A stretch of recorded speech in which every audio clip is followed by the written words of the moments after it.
এক কাজ এক বেতন কবে কার্যকরী হতে চলেছে? কবে সুদিন ফিরতে চলেছে আমাদের রাজ্যের লক্ষ লক্ষ অস্থায়ী কর্মচারীদের? জানানোর চেষ্টা করব আজকের এই ভিডিওর মাধ্যমে। তার সাথে এটাও জানানোর চেষ্টা করব রাজ্যের মন্ত্রিসভা বা বিজেপি নেতৃত্ব কী ভাবছে এই বিষয়টি নিয়ে। তার সাথে এটাও আলোচনা করব এই দাবির যৌক্তিকতা কতটা রয়েছে বা কতটা অযৌক্তিক এই দাবিটা। প্রথমেই অযৌক্তিকতা নিয়ে আলোচনা করছি। আপনাকে সরকার যখন একজন অস্থায়ী কর্মচারী হিসাবে নিয়োগ করেছে, তখন নিশ্চয়ই আপনাকে পরিষ্কারভাবে এই বিষয়টি জানানো হয়েছে যে আপনার সাম্মানিক কত টাকা করে দেয়া হবে। আপনি কত বছর কাজ করতে পারবেন বা বছরে কতদিন করে কাজ পাবেন, সমস্ত কিছু জানানো হয়েছে। নিশ্চয়ই আপনি প্রাপ্তবয়স্ক হয়েছেন বলেই এই কাজে যোগদান করতে পেরেছেন, কারণ 18 বছরের নিচে কিন্তু কোনো সরকারি চাকরি দেওয়া হয় না বা সরকারি কাজ দেয়া হয় না, সেটা আমরা সকলেই জানি। 18 বছর আপনার বয়স হয়েছে মানে আপনি প্রাপ্তবয়স্ক হয়েছেন। সরকারের পক্ষ থেকে পরিষ্কার জানানো হয়েছে কত টাকা সাম্মানিক, কতদিন কাজ করতে পারবেন, কত দিন করে বছরে কাজ পাবেন। আপনি সমস্ত কিছু জেনে বুঝে তবেই নিযুক্ত হয়েছেন এই কাজে। এবার কাজে নিযুক্ত হওয়ার পরে আপনি যদি দাবি করে বসেন, আমি যখন একই রকম কাজ করছি তখন একই রকম স্যালারি কেন পাবো না, বা অন্যান্য সুযোগ সুবিধা একই রকম কেন পাবো না? সেটা তো হতে পারে না, তাই না? আর এই বিষয়টি কিন্তু তুলে ধরছে শুধুমাত্র আমাদের রাজ্য নয়, প্রত্যেকটা রাজ্যের প্রত্যেকটা সরকার। আপনাকে তো আগে থেকেই জানানো হয়েছে যে এই রকমভাবে আপনি কাজ করতে আগ্রহী কিনা। আপনি আগ্রহী, সেই কারণেই আপনি নিযুক্ত হয়েছেন। আপনি তো জানতেন যে একজন স্থায়ী কর্মচারী যে স্যালারিটা পাচ্ছে, সেই স্যালারিটা আপনি পাবেন না। আপনি তার থেকে অনেক কম টাকা সাম্মানিক হিসাবে পাবেন। আপনি তো জানতেন। তাহলে আপনি কেন যোগদান করেছেন? এবার আসি আপ আপনাদের এই যে দাবি তার যৌক্তিকতা প্রসঙ্গে। আমাদের এই বিষয়টাও কিন্তু দেখতে হবে যে একজন অস্থায়ী কর্মচারী, তার যে কাজ, তার পরিমাণটা কিন্তু কখনোই একজন স্থায়ী কর্মচারীর মতো নয়। আপনারা বিভিন্ন ডিপার্টমেন্টে অনেকেই কাজ করছেন। আপনি জানেনও যে আপনার ততটা সময় বা ততটা বেশি পরিমাণে কাজ করার কিন্তু নয়। তারপরেও আপনারা করছেন। কেন করছেন? শুধুমাত্র কাজের জায়গাটায় সুসম্পর্ক রাখার জন্য এবং কোনো রকম কারোর সাথে আ যেন এই নিয়ে মুখ কালাকালি না হয়, এই বিষয়গুলোর দিকে দৃষ্টি রেখে। যেমন আমরা যদি স্কুলের ক্ষেত্রেই ধরি, সেক্ষেত্রেও আমার জানা মতে একজন প্যারা টিচার, তার কিন্তু ডিউটি নয় যে ফুল টাইম ডিউটি করতে হবে বা প্রত্যেকটা ক্লাস নিতে হবে। এমনকি কিছু কিছু ক্ষেত্রে এটাও দেখা যায়, এই যে মিড ডে মিলের বাজারের দায়িত্ব তাদের ঘাড়ে এসে চাপে, বা স্কুলে কোনো রকম যদি অনুষ্ঠান হয়, সেই দায়িত্বগুলোও তাদের ঘাড়ে এসে চাপে। তো প্যারা টিচার যারা রয়েছেন, তারা কিন্তু হাসি মুখে এই বিষয়গুলো পালনও করে থাকেন।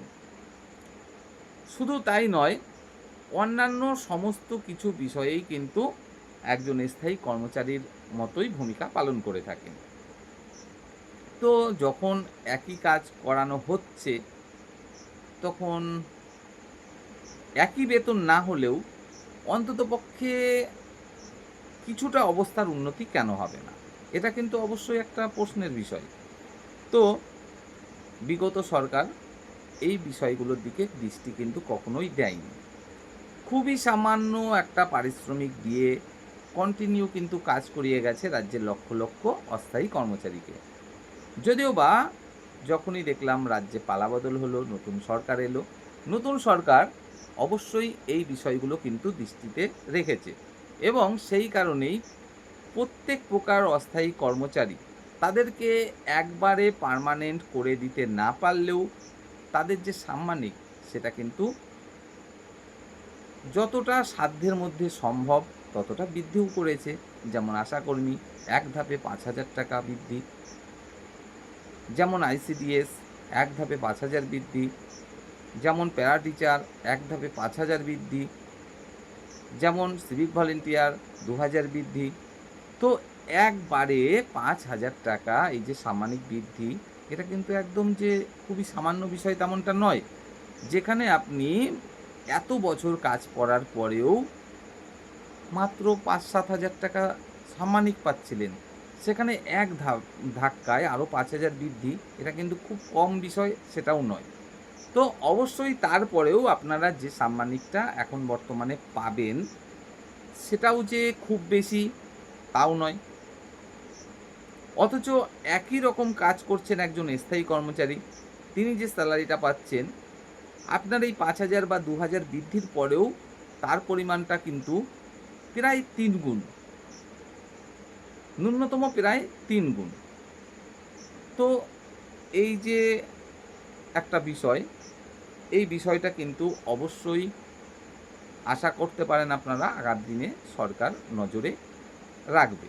এবং সেই কারণেই আমাদের যে উচ্চশিক্ষামন্ত্রী, ওনাকে কিন্তু পরিষ্কারভাবে আমরা মন্তব্যও করতে দেখছি।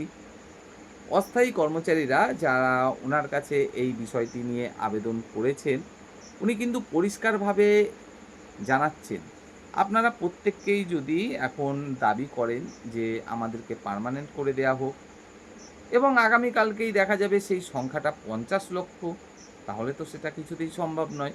যদিও বা উনি ৫০,০০,০০০ উল্লেখ করেছেন, ৫০,০০,০০০ কর্মচারী কিছুতেই নেই। আ বড়জোর ৫,০০,০০০ মতো অস্থায়ী কর্মচারী থাকবে আশা করা যায়। তো যাই হোক সেই সংখ্যাটাও তো কম নয়, ৫,০০,০০০। তো ৫,০০,০০০ মানুষকে যদি এক ধাক্কায় প্রায় ২০,০০০, ২৫,০০০ বা ১৮,০০০ করে স্যালারি বৃদ্ধি করে দেওয়া হয়, তাহলে কত হাজার, হাজার, লক্ষ, লক্ষ কোটি টাকার ব্যাপার। সেটা আপনারা প্রত্যেকেই জানেন। তো যাই হোক, সরকার অবশ্যই এই বিষয়গুলো নজরে রাখছে এবং হয়তো আগামী দিনেও আপনাদের পার্মানেন্ট করা সম্ভব নাও হতে পারে।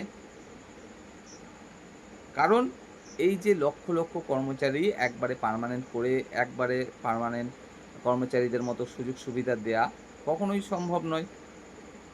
কারণ সেরকম একটা যে রাজ্যের সামর্থ্য রয়েছে তেমনটা নয়। তবে ন্যূনতম যে সাম্মানিকটা পাওয়া প্রয়োজন বা সুযোগ সুবিধা পাওয়া প্রয়োজন, সেই বিষয়গুলো নিয়ে আপনারা যে আবেদন রাখছেন কন্টিনিউ সরকারের কাছে, সরকার এই বিষয়গুলো কিন্তু অবশ্যই নজরে রাখছে এবং আপনারা এটুকু আশা রাখতে পারেন যে এক ধাক্কায় ৫,০০০ টাকা যদি সাম্মানিক বাড়িয়ে দিতে পারে, আগামী দিনে হয়তো আপনাদের এই অবস্থার আরও উন্নতি করার জন্য অবশ্যই চিন্তাভাবনা করবে। তো আপনারা একটু ধৈর্য ধরুন এবং দেখুন এই ৫ বছর। আমি অন্ততপক্ষে বিশ্বাস রাখি যে আরও অনেকটাই অবস্থার উন্নতি কিন্তু অবশ্যই করবে।